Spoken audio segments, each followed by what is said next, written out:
Amalgamation of companies, कंपनियों का एकीकरण। आज के इस वीडियो में आप जानेंगे कि एकीकरण, अमालगमेशन, एब्सॉर्प्शन और एक्सटर्नल रिकंस्ट्रक्शन, एकीकरण, संविलियन और बाह्य पुनर्निर्माण, इनमें क्या बेसिक डिफरेंस है। सबसे पहले देखते हैं अमालगमेशन, एकीकरण। Under the amalgamation of companies, two or more existing companies lose their individual identity and agree to merge their business together in a newly incorporated company formed for this purpose. एकीकरण के अंतर्गत वर्तमान में विद्यमान दो या दो से अधिक कंपनियों का विलय इसी उद्देश्य हेतु समामेलित एक नई कंपनी में होता है। तो इसमें क्या होता है, दो या दो से अधिक कंपनियों का विलय होता है एक नई कंपनी का निर्माण करके, उसमें जो पहले से एग्जिस्टिंग कंपनी है उनका विलयन या उसका मर्ज कर दिया जाता है, नई कंपनी जो बनाई गई है। तो जो एग्जिस्टिंग कंपनी है वो अपना उसका समापन हो जाता है और एक नई कंपनी का निर्माण किया जाता है, जिसमें जो समापन जिन दो कंपनियों का या जो भी कंपनियों का समापन हो रहा है उनका जो व्यवसाय है वो नई कंपनी द्वारा खरीद लिया जाता है और जो नई कंपनी है उसका इनकॉर्पोरेशन इसी उद्देश्य से होता है कि एग्जिस्टिंग जो कंपनियां है जिसका समापन लिक्विडेशन किया जा रहा है उनका जो व्यवसाय है वो नई कंपनी खरीदे तथा एग्जिस्टिंग कंपनियों का व्यापार उस नई कंपनी द्वारा कंटिन्यू चलाया जा सके।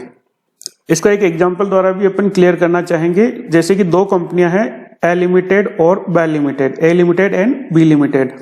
इन दो कंपनियों को समापन कर दिया जाएगा, लिक्विडेशन कर दिया जाएगा और इन दोनों कंपनियों के स्थान पर एक नई कंपनी ए बी लिमिटेड का इनकॉर्पोरेशन किया जाएगा। जो नई कंपनी है ए बी लिमिटेड वो एग्जिस्टिंग ए लिमिटेड और बी लिमिटेड दोनों की संपत्तियां और दायित्वों को परचेज करेगी, खरीदेगी और एग्जिस्टिंग कंपनी का जो बिजनेस है उसको कंटिन्यू रखेगी। अर्थात जो नई नवनिर्मित कंपनी है वो ए लिमिटेड, बी लिमिटेड दोनों की कंपनियों के व्यवसायों को खरीदेगी। ए लिमिटेड और बी लिमिटेड का अस्तित्व समाप्त हो जाएगा और एक नई कंपनी ए बी लिमिटेड उसका अस्तित्व या उसका इनकॉर्पोरेशन होगा या समामेलन होगा।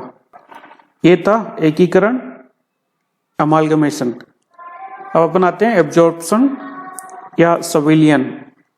In absorption, two or more existing companies combine together, but in this type of combination, a new company is not formed.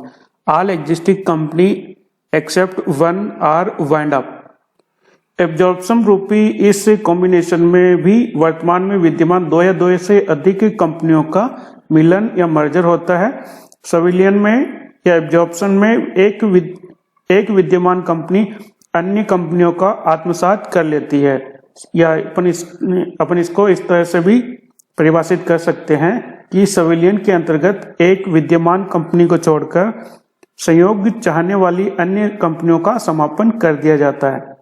संयोग करने की इच्छुक कंपनियों को चालू रहने वाली विद्यमान कंपनी जिसका कि समापन नहीं हुआ है द्वारा अपने में मिला लिया जाता है। जिस कंपनी में अन्य कंपनियों को अंतर्लीन या मिलाया जाता है वह कंपनी प्रायः अधिक साधन संपन्न और शक्तिशाली होती है। एब्जॉर्प्शन का यदि अपन एनालिसिस करते हैं तो इसमें अपन देखते हैं कि जो दो कंपनियां हैं, दो या दो से अधिक कंपनियां जो मर्ज करना चाहती है या संविलियन करना चाहती है, तो जो कंपनी अधिक साधन संपन्न होती है उनको तो उसका समापन नहीं किया जाता है, लिक्विडेशन नहीं किया जाता है, और अन्य कंपनियां जो कि उसमें मर्ज होना चाहती है उनका समापन कर दिया जाता है। और जिस कंपनी का समापन नहीं होता है वह कंपनी दूसरी जो समाप्त या विलय चाहने वाली कंपनी है उसकी संपत्तियों और दायित्वों को खरीद लिया जाता है और एक को छोड़कर अन्य कंपनियों का समापन हो जाता है, वाइंड अप हो जाता है। इसका अपन एक सिंपल एग्जांपल के द्वारा भी एनालिसिस करने का प्रयास करते हैं। जैसे कि दो कंपनियां हैं, ए लिमिटेड और बी लिमिटेड। इन दोनों में आपस में एक समझौता हुआ है कि एक कंपनी का समामेलन समापन, एक कंपनी का समापन कर दिया जाएगा और दूसरी कंपनी द्वारा जो समापन में जा रही कंपनी की संपत्तियों और दायित्वों को खरीदा जाएगा और उसके व्यवसाय को जो जिस कंपनी द्वारा खरीदा जा रहा है या जिसका समापन नहीं हो रहा है उस कंपनी द्वारा जिसका समापन हो रहा है उस कंपनी के व्यवसाय को चालू रखा जाएगा। यहाँ बाय लिमिटेड कंपनी का समापन कर दिया जाएगा और बाय लिमिटेड कंपनी की जो संपत्तियां हैं वो संपत्तियां ए लिमिटेड द्वारा और जो दायित्व है वो भी ए लिमिटेड द्वारा खरीद लिए जाएंगे और बाय लिमिटेड का जो व्यवसाय है ए लिमिटेड द्वारा या ए लिमिटेड द्वारा कंटिन्यू जारी रखा जाएगा। तो इसमें पहले दो कंपनियां थी, ए लिमिटेड और बी लिमिटेड। बी लिमिटेड को लिक्विडेशन या उसका समापन कर दिया गया है और बी लिमिटेड की जो संपत्तियां और दायित्व है वो ए लिमिटेड द्वारा क्रय कर लिए गए, परचेज कर लिए गए और बी लिमिटेड का जो बिजनेस था वो ए लिमिटेड द्वारा किया जा रहा है और वर्तमान में बी लिमिटेड नहीं है और उसका जो व्यवसाय है ए लिमिटेड द्वारा चलाया जा रहा है। ये है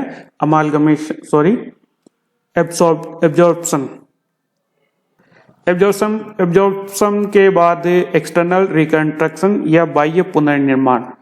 When the existing company goes into wind up and a new company is formed in its place to purchase that existing company's assets, liabilities and the business, and is it not known as external reconstruction, बाह्य पुनर्निर्माण। जब किसी विद्यमान company existing company का समापन इस उद्देश्य से किया जाता है कि समापन में जाने वाली कंपनी का व्यवसाय उसके स्थान पर समापन में होने वाली विद्यमान कंपनी से मिलते जुलते नाम से एक नई कंपनी का निर्माण होगा जो समापन में गई कंपनी के व्यवसाय को क्रय कर लेगी तथा समापन में गई कंपनी के अंशधारियों को नव स्थापित कंपनी में अंशधारी बना लेगी। तो इसे बाह्य पुनर्निर्माण कहते हैं। इस प्रकार बाह्य पुनर्निर्माण में वर्तमान कंपनी का चालू व्यवसाय व्यापार नवनिर्मित कंपनी द्वारा क्रय कर लिया जाता है, अर्थात नई कंपनी का निर्माण विद्यमान कंपनी की संपत्तियों और दायित्वों को लेते हुए होता है। बाह्य पुनर्निर्माण में नई क्रेता कंपनी का नाम सामान्यतः पुरानी कंपनी के नाम से मिलता जुलता ही रखा जाता है ताकि नई कंपनी पुरानी कंपनी के नाम और गुडविल का लाभ उठा सके और पुरानी कंपनी के ग्राहक, आपूर्तिकर्ता आदि का सहयोग प्राप्त कर सके।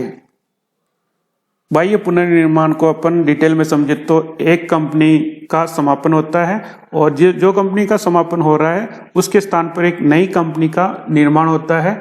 नई कंपनी का जो नाम है वो भी पुरानी जो कंपनी उससे कुछ मिलता जुलता ही रखा जाता है और पुरानी कंपनियों की संपत्तियों और दायित्वों को नई कंपनी द्वारा ले लिया जाता है और नई कंपनी द्वारा पुरानी कंपनी के व्यवसाय को जारी रखा जाता है, चलाया जाता है और पुरानी जो कंपनी है उसी के ग्राहक नई कंपनी के भी होंगे।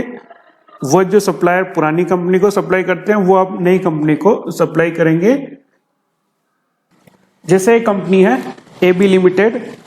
अब एबी लिमिटेड का एक्सटर्नल रिकंस्ट्रक्शन या बाह्य पुनर्निर्माण करना है तो एबी लिमिटेड का तो समापन हो जाएगा और एबी लिमिटेड के स्थान पर एक नई कंपनी का इनकॉर्पोरेशन या समामेलन होगा। तो जो नई कंपनी है पहले तो उसका नाम डिसाइड करना पड़ेगा जो कि होना चाहिए जो पुरानी कंपनी है उससे मिलता जुलता। तो पुरानी जो कंपनी है उसका नाम है एबी लिमिटेड, तो नई कंपनी का नाम एबीसी लिमिटेड भी कर सकते हैं क्योंकि इसमें एबी भी इंक्लूड हो रहा है। नई कंपनी है एबीसी लिमिटेड, इसका नया इनकॉर्पोरेशन समामेलन होगा और वर्तमान में जो एग्जिस्टिंग कंपनी है एबी लिमिटेड इसका लिक्विडेशन कर दिया जाएगा। जो लिक्विडेशन जिस कंपनी का कर रहे हैं उस कंपनी की संपत्तियां और दायित्व एसेट्स और लायबिलिटीज एबीसी द्वारा ले लिया जाएगा और एबी लिमिटेड के जो बिजनेस है वो बिजनेस एबीसी लिमिटेड जो कि नई कंपनी है जो कि एबी लिमिटेड के स्थान पर समामेलित हुई है तो एबीसी लिमिटेड द्वारा एबी लिमिटेड का जो व्यवसाय है वो चलाया जाएगा। एबीसी लिमिटेड का इनकॉर्पोरेशन ही इसी उद्देश्य से हुआ है कि वह एबी लिमिटेड कंपनी का व्यवसाय खरीदकर उस व्यवसाय को जारी रखे। तो आपने देखा कि एकीकरण, संविलियन और बाह्य पुनर्निर्माण क्या है, इनमें बेसिक डिफरेंस क्या है। जहां एकीकरण में 2 या 2 से अधिक कंपनियों का समापन हो जाता है और एक नई कंपनी का निर्माण किया जाता है, वहीं संविलियन के अंतर्गत या एब्जॉर्प्शन के अंतर्गत वर्तमान में जो एग्जिस्टिंग कंपनियां हैं उसमें एक को छोड़कर शेष जो कंपनियां हैं उसका समापन हो जाता है, और जो एक कंपनी जिसका समापन नहीं हुआ है वह कंपनी समापन पर जाने वाली कंपनियों के संपत्तियों और दायित्वों को खरीद लेती है और उनके व्यवसाय को जो एग्जिस्टिंग कंपनी जिसका समापन नहीं हुआ है उसके द्वारा चलाई जाएगी, यह बिजनेस उनके द्वारा चलाया जाएगा। वहीं एक्सटर्नल रिकंस्ट्रक्शन में एक कंपनी का समापन होता है और उसके स्थान पर एक नई कंपनी का इनकॉर्पोरेशन या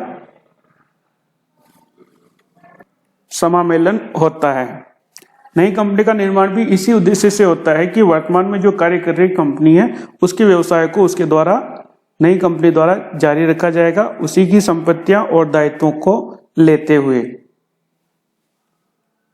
आपसी समझौते द्वारा विभिन्न कंपनियों में एकीकरण अथवा संविलियन एब्जॉर्प्शन द्वारा सहयोग की व्यवस्था की जाती है। क्रय प्रतिफल एवं उसके भुगतान की विधि निर्धारण हेतु आपसी समझौता अत्यंत महत्वपूर्ण है। कंपनियों के एकीकरण और संविलियन एब्जॉर्प्शन में कौन सा स्वरूप है, यह कंपनियों के आपसी समझौते पर निर्भर करेगा। लेखा मानक 14 अकाउंटिंग स्टैंडर्ड नंबर 14 के अनुसार लेखांकन की दृष्टि से कंपनियों के एकीकरण और संविलियन, अमालगमेशन और एब्जॉर्प्शन में कोई सार्थक अंतर नहीं है।